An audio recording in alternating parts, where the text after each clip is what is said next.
À l'école comme à la maison, tu passes beaucoup de temps sur Internet pour trouver des informations.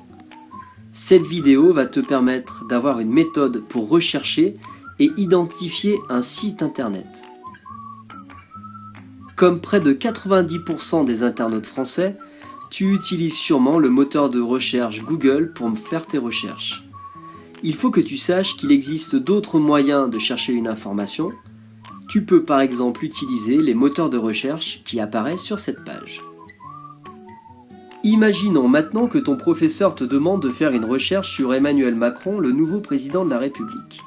Si tu tapes son prénom et son nom dans la barre de recherche Google, tu trouves d'abord des liens d'actualité, des vidéos et des images, et des liens qui sont très fréquentés ou alors choisis par l'algorithme de Google.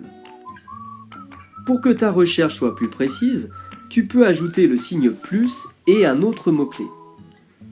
En ajoutant le mot-clé Élysée à ma recherche précédente, j'obtiens le lien vers le site de la présidence de la République.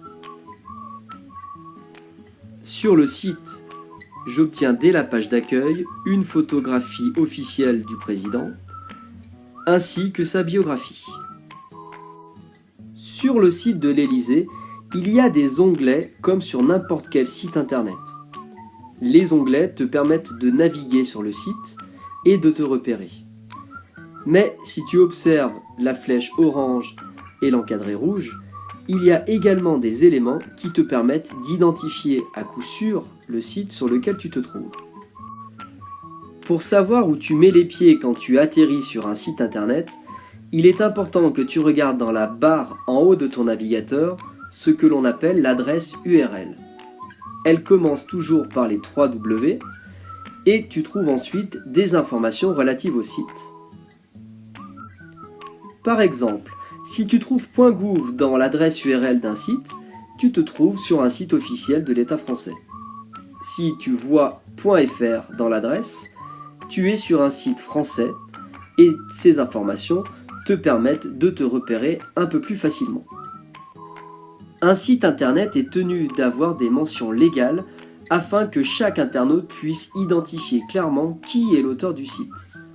Dans ces mentions légales, tu vas trouver l'auteur du site et diverses informations. Sur le site de l'Élysée, on trouve cette information en bas dans l'onglet Informations légales et éditoriales. Un Qui sommes-nous peut également apporter ces informations. Sur Google, il est possible de sélectionner des liens très récents.